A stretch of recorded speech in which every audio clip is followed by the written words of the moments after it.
আগামী জাতীয় সংসদ নির্বাচনে যারা পিআর পদ্ধতি চায় তারা জাতীয় সংসদ নির্বাচন চায় না বলে মন্তব্য করেছেন বিএনপির চেয়ারপারসন বেগম খালেদা জিয়ার উপদেষ্টা আমানুল্লাহ আমান। বিস্তারিত থাকছে নূর হোসেনের প্রতিবেদনে।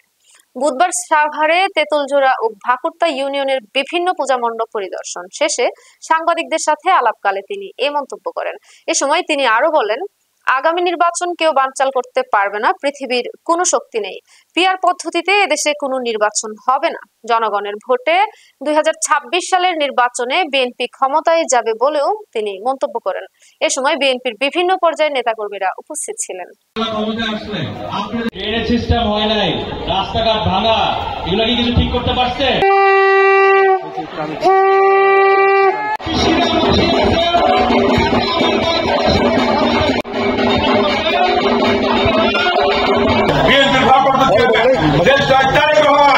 বলেছেন কি বলেছেন, ধর্ম যার যার, রাষ্ট্র সবার। তার কারণে আরেকটি কথা বলেছেন, ধর্ম যার যার, নিরাপত্তা পাওয়ার অধিকার। বাংলাদেশে যারা পিআর পদ্ধতি চায় তারা বাংলাদেশে নির্বাচন চায় না।